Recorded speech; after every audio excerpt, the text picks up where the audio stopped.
camera win him games. Like and both times I've seen it, it's been in the same turn, mutagenic growth, Snapcaster mutagenic growth. Yeah, just char you. Yeah, pretty much.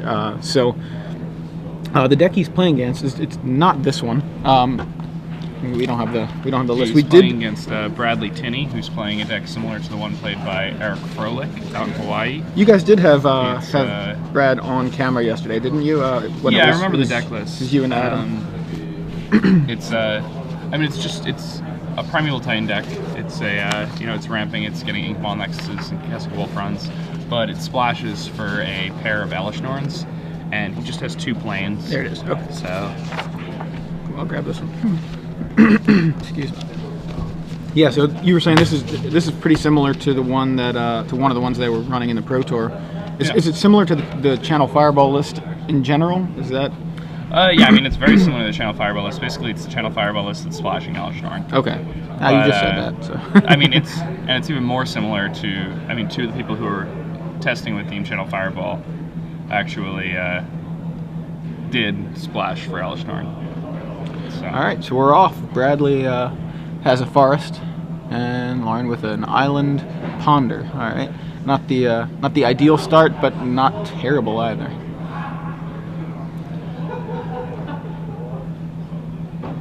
I mean, you can't be upset with a turn 1 ponder. We see I see Mana Leak Island. And I didn't quite catch the 3rd card. It's at the bottom of his hand right now. Is that Jataxian Probe. Okay. Looks like he stacks it. Mana Leak Probe Island. Draws the Mana Leak. Alright, Brad with a forest off the top. And mixes it up a bit in his hand and then drops the forest he drew off the top there. Sphere of the Suns. And Brad's doing exactly what he wants to here, casting a 2-mana ramp spell. Ideally for him, he wants to be casting a card like Solemn Simulacrum next turn, which it looks like he's going to be able to. Or he might just decide to get aggressive and play Huntsmaster of the Fells. Yeah, certainly could. We know Lauren has a Mana Leak available. Yeah, Lauren actually has double Mana Leak in hand. Yeah. So it's going to be a while before Bradley really gets to apply any pressure. So his hand is Huntmaster of the Fells, Solemn Simulacrum, Galvanic Blast, and then double Kessig Wolf Run. So Bradley's choked on mana a little bit. It may not seem like it because he has Sphere of the Suns, but we have to remember that he only gets 3 activations of that Sphere. Right. So it's and he basically has a gemstone line. Both of his lands in hand produce colorless. Right, and he has no access to red besides that Sphere right now, and 2 of the spells in his hand cost red. So here he goes with the Solemn Simulacrum. Makes sense, trying to get a mountain. And Lauren easily throws the Mana Leak out there. Now, if Lauren can capitalize on this stumble from Bradley, he'd be in really good shape. Yeah, I think now he knows there's going to be a Huntmaster next turn, and a Resolved Huntmaster is just a complete nightmare for him. So. Yeah, so he's got that Mana Leak, as you mentioned. So there's a 2nd probe. Yeah, and it reveals that Bradley drew a 2nd copy of Galvanic Blast for his turn last turn. Yeah. So Brad's pretty well set up to deal with Delver as soon as he's got red mana.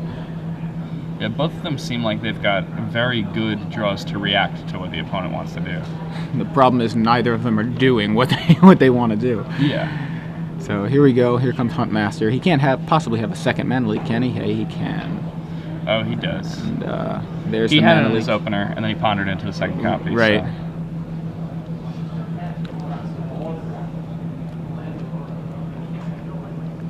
All right, there's another ponder in Lauren's hand. I see. Is that a Sword of War and Peace, I see? I didn't quite catch it. Too much of a glare. I think I saw Snapcaster Ponder. It's not another Mana Leak, but I think there is a Sword of War and Peace in there. I see that. You're right. Sword of War and Peace after pondering. You're near perfect information. It seems unlikely that your opponent's going to have anything.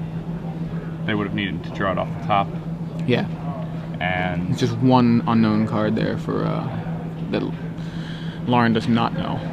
Yeah, and I mean, as far as action spells go, in order for he knows that two of the cards in Bradley's hand are Galvanic Blast. Yeah. So in order for Bradley to really like haymaker him, Bradley would have to have drawn a Huntmaster of the Fells off the top, or drawn in perfect order a land that comes into play untapped, and a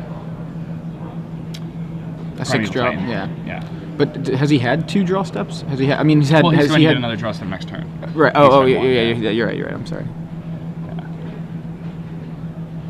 So I mean, if he runs the sword out here, then that puts him in a pretty good spot where next turn he can pass the turn, and then have Snapcaster Mana Leak open. Yeah. And the Snapcaster Mana Leak play becomes exponentially more powerful when you just have a sword sitting on the table. He can also potentially put himself in a situation where he can play Delver, equip, and even draw out the first Galvanic Blast. Well, no, he wouldn't want to draw the first Galvanic Blast. I'm thinking he could just equip again. But that's not going to work if the creature's not there. Well, Alright, he's just going to Snapcast to the pond or main phase. And that seems like a fine play. Oh no, he's attacking him probe. Yeah, he wants to know. He wants to have he likes playing perfect with full information. Yeah. and I appreciate that. I mean, just play telepathy. Ooh. That was a quick flash. Was it all Galvanic Blast? Yep. Triple Galvanic Blast hand. So he's drawn Galvanic Two. Blast in consecutive turns. Yep.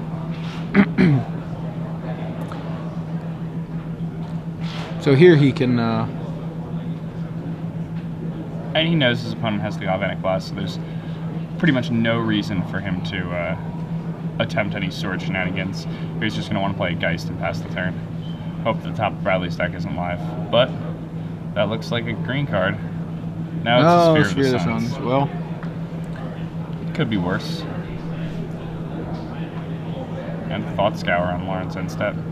mills 2 lands.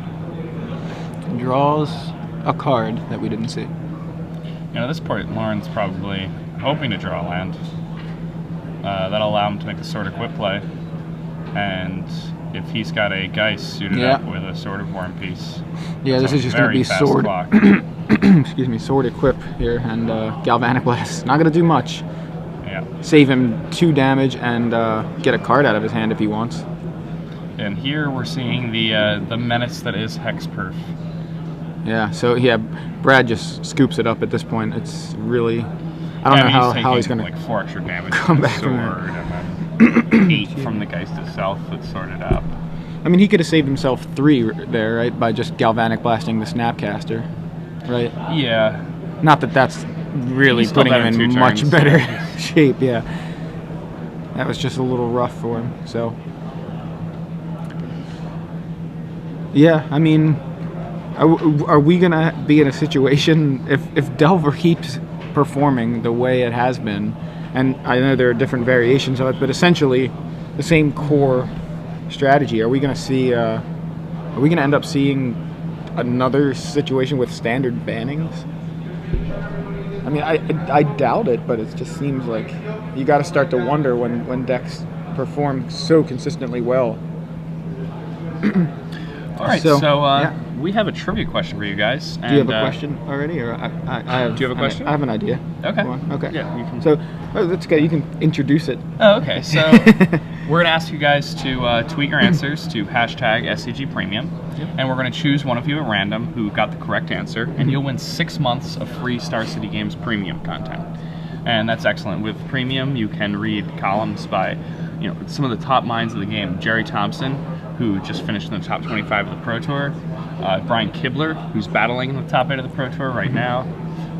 Just tons of incredible minds, all contributing to the game, all putting out tons of content, video content.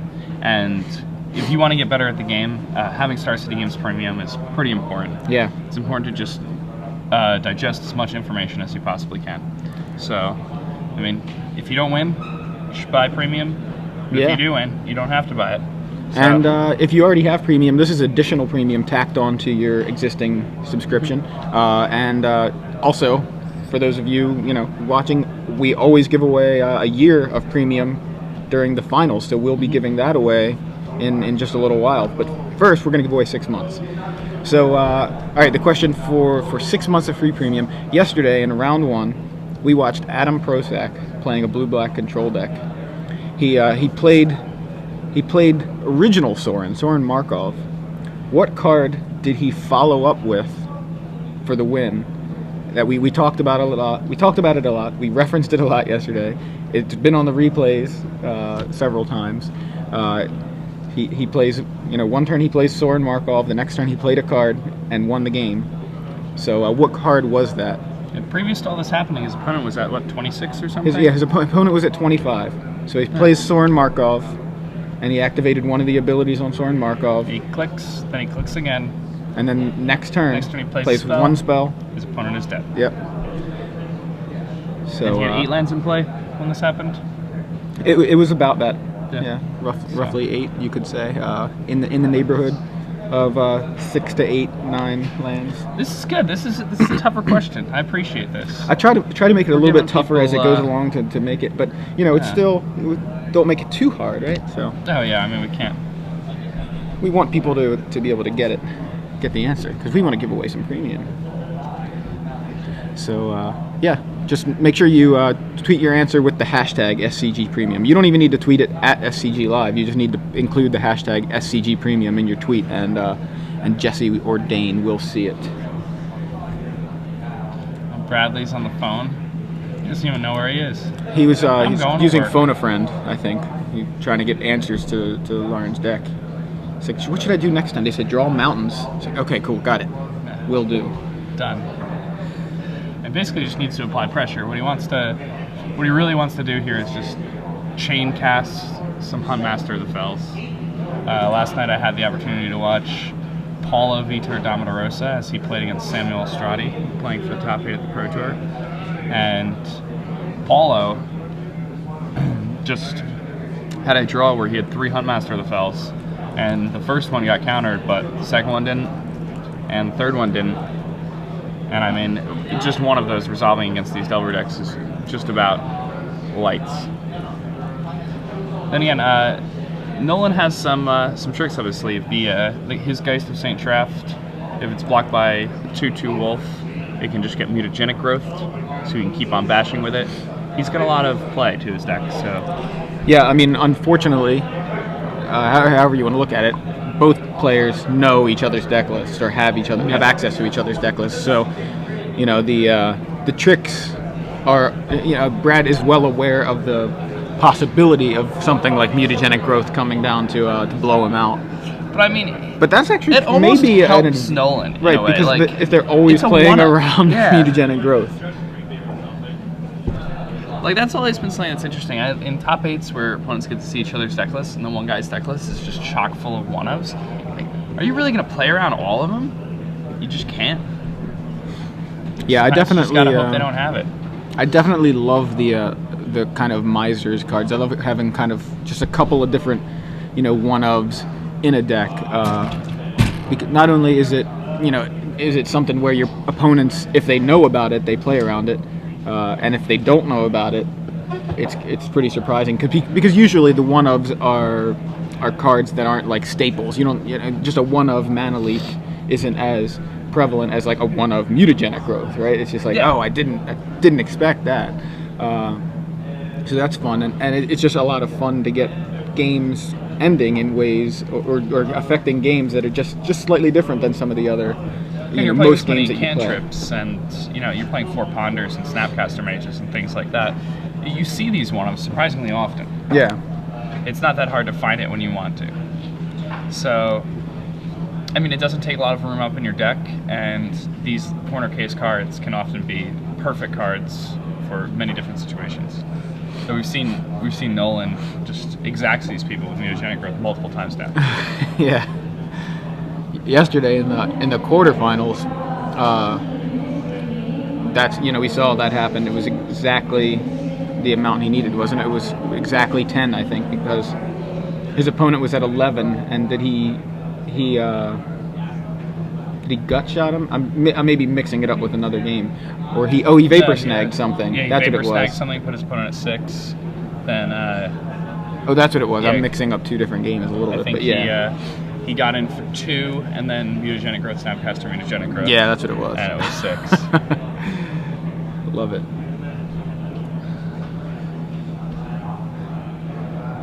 So I'm impressed. A lot of people tweeting incorrect answers to our trivia Yeah. question.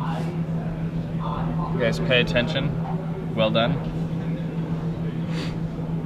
Or they're just clever and figured it out just from our description. Yeah, that's definitely possible. So, in these players' sideboards, I think we can be pretty sure that Bradley Tinney is going to bring in a pair of Autumn's Veils. Autumn's Veil. Yeah, Oh my Rich God. Hagon was very excited about the Autumn's Veil yesterday on some of the coverage that we saw. Every time somebody revealed an Autumn's Veil, he just went crazy. And it was like, Autumn's Veil! Autumn's Is this the Veil! moment that PV cements his place in the top 8? Like, Yeah. it was Autumn's Veil. yeah. And then he gets Estradi probes him, uses Gitaxian probe. Gitaxian probe reveals Autumn's Veil. Turn 1, Birds of Paradise. I have a Copperline Gorge for Bradley here. And Gitaxian probe reveals. Are we gonna see it? I don't see Autumn's it's not Veil. there. No Autumn's Veil. All right, but he's got a quite a balmy hand. Huntmaster of the Fells and Elesh Norn, Inkmoth Nexus, and Mountain, and is that Copperline Gorge? Now, I mean, if Lauren has a mana leak in hand, Lauren can be thinking to himself, all right, so your hand doesn't do anything? Yeah, pretty much. You know, that's a pretty good feeling. Now every time I see Elesh Norn, I can't help but think LSV. Have you seen that? Somebody did artwork of LSV looking like Elesh Norn. I did not see that. Yeah, Inkwell Looter. He did a lot of the tokens. I think he's the guy. He did the Conley token and things like that. But he drew LSV as Elesh Norn. I have to look for that to show you. I'd like to see that. I've always thought of her as like a Lady Gaga. Yeah. Same here. I think we had that discussion in the at the Invitational.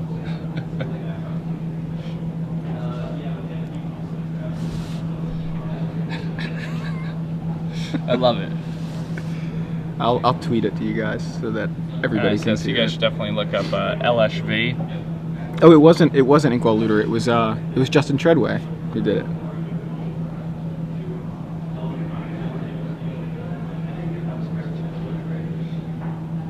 All right, back to the game here. It's Had a ponder from Lauren, and nothing's happening still, and Lauren actually probably trying to ponder into mana leaks at this point, just like you said. yeah, I mean, he knows that if he can find a mana leak, then Bradley's hand doesn't do much. So.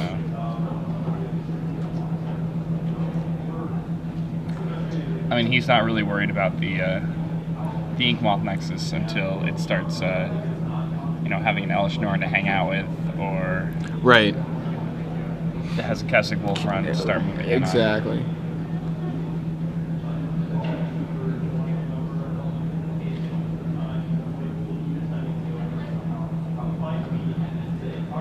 All right, and Bradley comes out swinging with a turn 1 Birds. And I like this. Bradley didn't play his bird on turn 1. He thought to himself, all right, well, I mean, if I wait, there's really no rush. I don't want to just like play right into what my opponent knows I'm going to do, so I can just, start getting aggressive with my Inkmoth Nexus. And he opens himself up there to, get hurt by a gut shot, but he knows that Nolan's only playing a couple copies, and he may be taking them out here. So again, he saw his opponent's deck list, and the only cards he saw that could be gut-shotted are the Inkmoths and a single copy of Birds of Paradise, which Bradley happened to draw here. So kind of an awkward spot for Lauren now. Lauren just cannot tap his mana so that he doesn't have mana leak open. Ooh, that's So he's Snapcasters and Thought Scour, I guess, here. Yeah. yeah, it's end step. Probe Okay, yeah, that's land. fine. I mean, the big thing here is that Lauren cannot tap out. If he does, Bradley gets a Huntmaster of the Fells. Yeah, and that's And going Lauren to be tough pretty much for him is to gonna beat, yeah. is going to be in a pretty rough spot while Huntmaster falls into the table. I just don't know that. I don't know that there's no mana leaks in Lauren's hand. I mean, do you see any mana leak? I see Sword of Feast and Famine. Yeah, that's a pretty good one too. I think Yeah. he may have a Dissipate. Does he play that card? It looks like that. Yeah, well, 2 in the sideboard, so maybe, yeah, you may have brought those in. That does look like, yeah, that's a Dissipate. Yeah. All right, so we I have see land. that adorable creature from the Dissipate art. Yeah. Cute little tiger. Getting It's a tiger? I think it's a tiger. It looks like a tiger to me. I mean, some sort of cat-looking animal. Let me, Snapcaster Mage with his Mega Man arm. Getting in there. And Bradley. charge it up. The blaster. Yeah, doesn't that look like kind of like a tiger to you?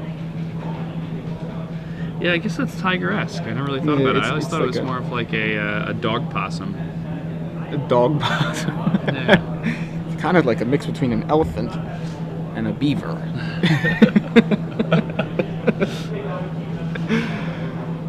It's a lot like an elephant, but more like a beaver. All right, here comes Mega Man. Alright, Mega Man, get in there. And we get a flashback Vapor Snag? Yeah. Yeah, that's pretty good. Just bouncing his land, pushing him back further from that Elishnorn play. That play also might, you know, Save him a little bit of poison. yeah.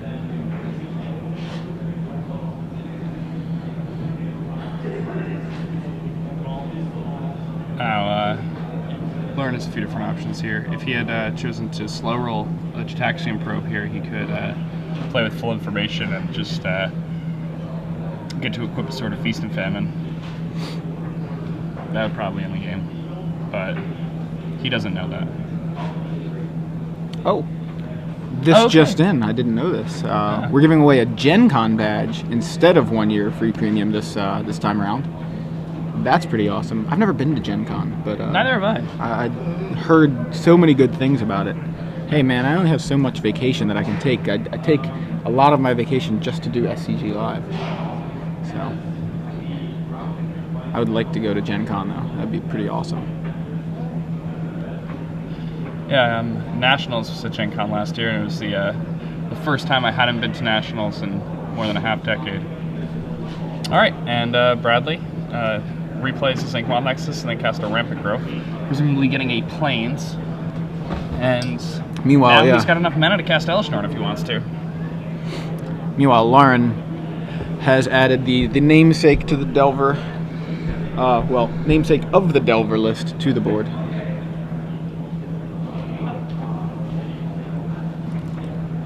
And now there are a few things. This actually is a little strange for Lauren because Bradley's going to cast this Huntmaster, and if Lauren does dissipate it and doesn't have another counterspell in hand, he's going to need to draw a 4th source of blue during his next turn so that he's able to Snapcaster Dissipate. Yeah, it's looking rough. I mean, at this point, do you let it resolve? Okay, he gets a guy. Snapcaster Dissipate, I mean. What's that? He's got he doesn't Vapor have any Snag, right? Snapcasters left, so if he does decide to dissipate this Huntmaster, he's going to need to then next turn draw either another Snapcaster Mage, Right. a Dissipate, a Mana Leak, or a 4th source of blue mana so that he can Vapor Snag his own Snapcaster Mage back to his hand and then replay it, targeting the Dissipate, and then tap the 3 other lands for the Dissipate. That's a high. That's a tall order. I think in this case, you let the Huntmaster resolve, you Vapor Snag it. He's doing exactly what I'm thinking, and now he still has to Dissipate next turn for the Elishnorn, or Brad may be accumulating wolves if he plays the Huntmaster again. But I'd much rather him be doing that than playing Elishnorn. Yeah, and here now, And Delver flips. Lauren's going to get the Haymaker as opponent here. Yeah, he can Feast and Famine. Yeah, equip, attack, untap, and have all that mana open. So this is pretty big. That, you can put it on one of the Snapcasters. if you play Legacy, Oh, he puts it on the. I would put it on one of the Snapcasters, just because. I mean, Yeah. Now the wolf can. I mean, the wolf's going to chump a Snapcaster anyway, I guess. But the wolf, I guess it doesn't matter that much, but I feel like I would have put it just to have that extra evasion Yeah, then creature. he just blocks the other Snapcaster. Yeah, it still doesn't really matter, Yeah. but I think I still would have put it on the Snapcaster. Well, but I he mean, what probably happens wants there the is- Delver. Yeah, to he stick wants it on around. the Delver because then the Delver's out of Slagstorm range. Yeah, he'd rather have the Delver. Yeah. Okay, that makes sense. My initial idea would be, oh, okay, I'm splitting up my evasion here, but I do like the logic of keeping the Delver out of range of a Slagstorm or a Galvanic Blast. Yeah, now, I mean, if Bradley plays a guy here, he just dies. The other thing is, it's out of Elish Norn range and cannot be blocked by Elish Norn also.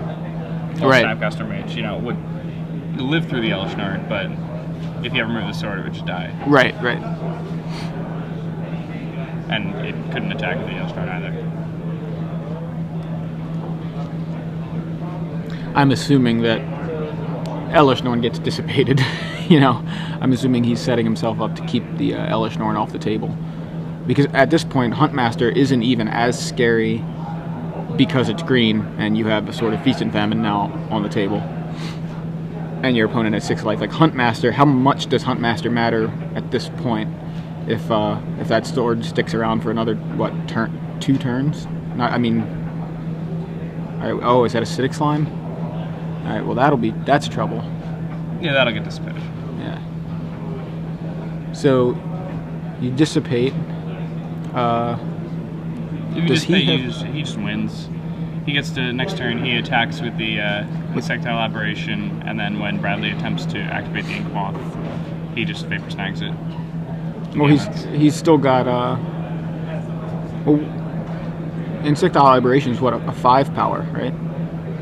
Yeah. Well, And Vapor Snag's the 6th point. Oh, that's right. Yep. Vapor Snag. I always forget about that extra damage. Well, not always, but I often forget about that 1 extra damage from Vapor Snag. Yeah, I mean, it counts. Yeah. It pushes that card over the top. I mean, what a world we live in where unsummon plus ping you is like a 4-up in Yeah. most of the top competitive decks. Yes, this is a So dissipate. it looks like Lauren's going to the finals at this point. And Lauren's going to be headed to the finals. I don't think there's anything that Bradley can do at this point. Now we know Lauren has a Vapor Snag. Yeah, I saw it in his hand. Okay. Yeah, I think that's it. So.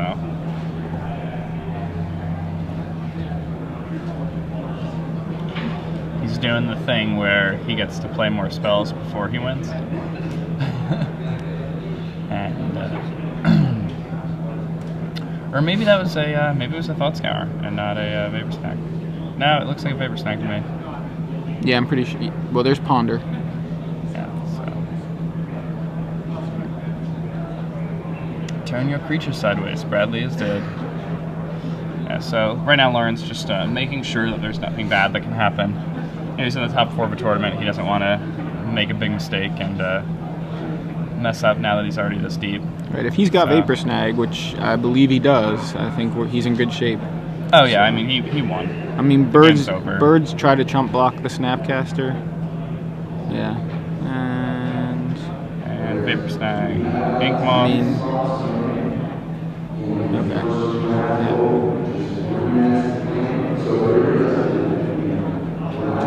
This is like kind of a brutal slow roll at this point, right? Like Yeah. It seems that way. Like unless he's really trying to think, what could his opponent have?